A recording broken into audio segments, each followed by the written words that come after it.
Ah, all right, everybody. So, since we're on the topic of, or since recently I've been on the topic of traditional slip joints, it can get a little bit pricey when you're buying the typical case knife. We all know this. And I was talking to a buddy, and he was like, you should get into Rough Rider if you're trying to still keep with the traditional slip joint knives. Rough Rider would probably be a really good choice for you. So I was like, what the hell is Rough Rider? So let's go ahead and get into it, everybody. Let's talk Blaze. That's what we're into. Today I got for you guys, yeah, a Rough Rider. Now, what the hell is a Rough Rider? It's a company based in China that makes, well, all kinds of stuff. I shouldn't say all kinds of stuff. Well, all kinds of knives. Ones that they are very well known for are the slip joint knives, obviously. Their classic look. Now, my thing is quality. They're. I don't know if I want to. No, you know what? I'm not going to say it. I'm just going to move on to it. Here it is. This is the Rough Rider Reaper. Now, why did I get this? Two reasons. One, I always wanted a pruning knife, and I was gonna buy one, a case knife that was a pruning knife. Um, and I was thinking about it, and I was like, like, it's a hawkbill. I like hawkbill knives. I really do.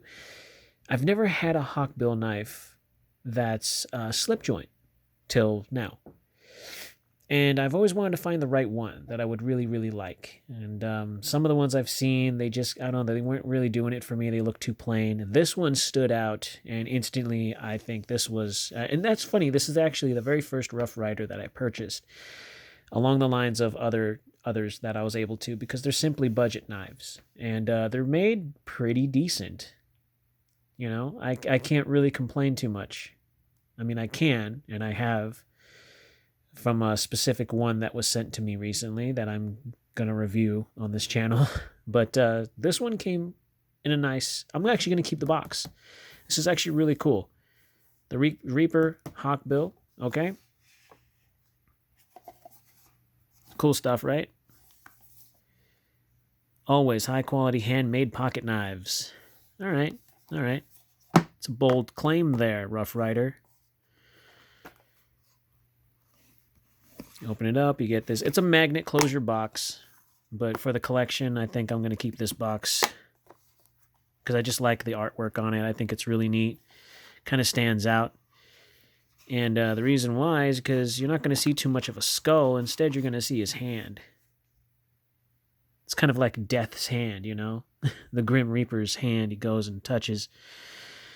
And what's really cool is that this is real bone. At least that's what I'm told anyways. So I don't know if that's laser engraved or if it was machine etched. I'm not entirely sure. But they did a really good job. The texture on this, it provides grip. And it's really neat. I think it stands out. Now, I'm sorry that it has, fingerprints on it. That's my fault. I've been touching it and messing around with it and looking at it and oogling over it because it's just a really cool knife. It really is. Now where I got this on eBay. Okay, so just so you all know, I don't really shop eBay.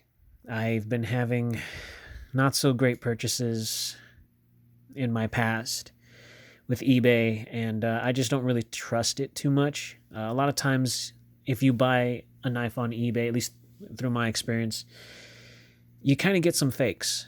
And there are Chinese companies out there, and there are sellers out there that try to sell you things without telling you if there's any problems with the knife, or if they falsely claim, if it's new or used. They leave out certain details, and it's just kind of shady to me how sometimes eBay kind of operates with sellers. So I don't really have a really good history with eBay. So I don't really choose to purchase anything on eBay unless I absolutely have to, or I can't find it anywhere else. Or if I find it as a good price on eBay, then I'll do it.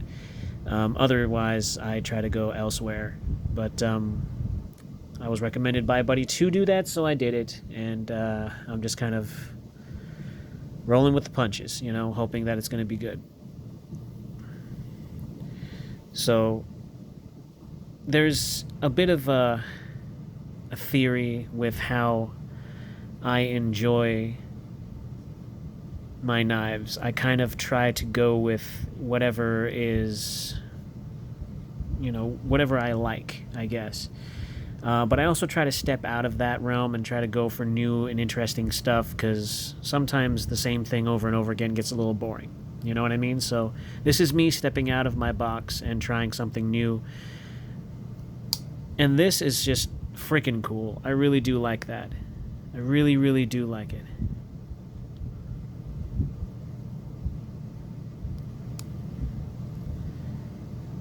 And it's really nice. So here it is. You got 440 razor sharp on there. Oh, sorry. And right there you see, oh man, the light's all kind of jacking up my China, and then it's a little stamp China RR2058, I think it says right there. Rough Rider on the blade, and you got the insignia right here on the bolster, just the R. And what's really neat is that it has a lanyard hole. It's kind of a small lanyard hole, but I think it's really nice, and nonetheless. Pin construction, all right. You got the brass bolster, sorry, excuse me, not brass bolsters. Brass liners, excuse me. And it's just, I don't know. I like that. That's really cool looking.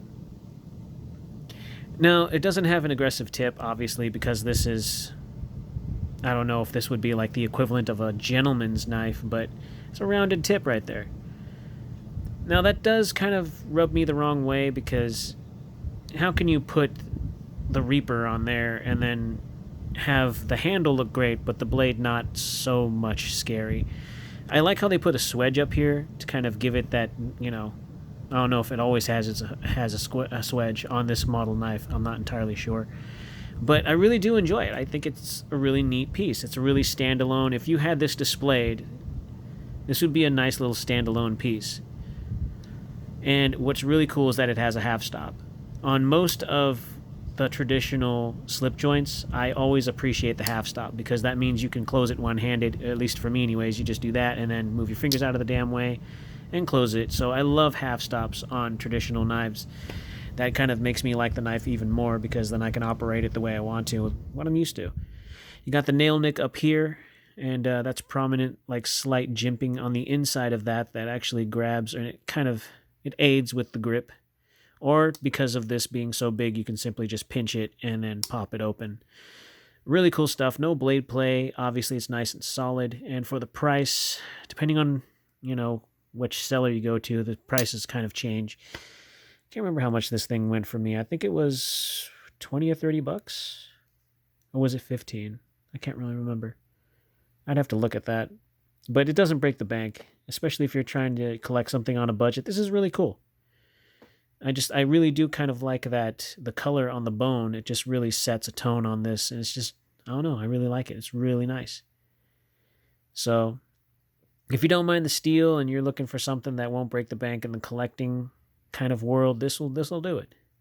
Brass pins are really nice on there. Everything's nice and shiny, other than the fact that, you know, all of my finger gunk is on there from just touching it. But it's really cool. So I'm going to go ahead and get into the specs of this knife for you guys. All right. I usually do the weight first, but I'm going to do the measurement first. So you're looking at a 3 1/4, probably even shorter than that, 3 1/8, excuse me, with an overall just a smidge over 7 inches. So you're looking at 7 inches exactly, excuse me.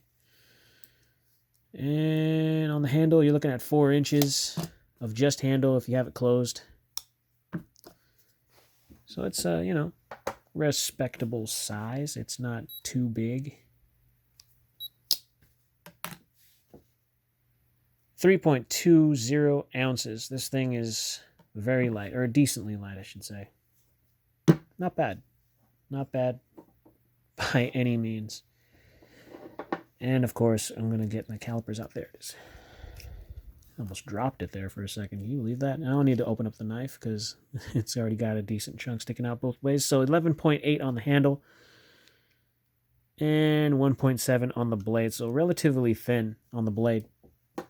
So is this a user knife or is it a collector knife? Someone asked me that, and I think it's a little bit of both, to be honest. It seems pretty sturdy to be used as long as you're not doing too much prying with it, because it is a traditional knife and it's pin construction. So if you're going to go prying with any knife at all, expect there to be some slight damage, but I'm pretty sure people are aware of that.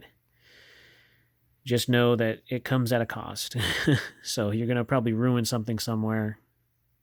Just kind of don't if you can help it. But this is really cool. I mean, if you drop this in your back pocket, I'm sure you'll still appease somebody. Now, I couldn't see what's kind of funny about this knife is that when it's in a different position, you can't really, from a distance, you can't really tell what that is. Otherwise, you're just going to think that it's just bone and it's just some random, you can't really tell. So if it's like in a different position each time, no one's really going to know what that symbol is or what it looks like until you hold it up to them and they're like, that kind of looks like a hand. Oh, it's a bone hand. Oh, that's cool. From a distance, you can't really, it's kind of like it looks kind of like a natural thing on the bone. Otherwise, no one's really going to see that it's a hand. Because when I saw it, it was in a weird position and I was like, what the heck is that? So the Reaper, I was expecting kind of like a skull, but no, they put the pointer hand on there, pointer finger hand. So really neat. And I was going to get a case pruning knife, but that thing was like another, over a little over $100 for this bad boy. So this video is going to be a little short because I don't really have too much to say about this knife.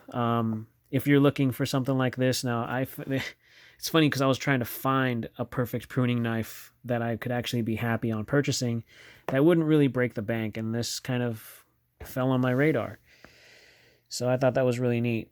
It was really convenient, and it's a really cool knife. I love the look, so I think it's really neat. If you can find one, grab it.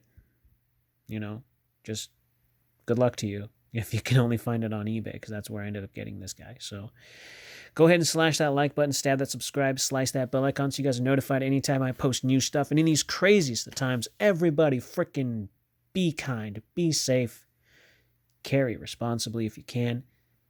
Well, just carry responsibly, guys. And I'll see you all awesome people in the next video.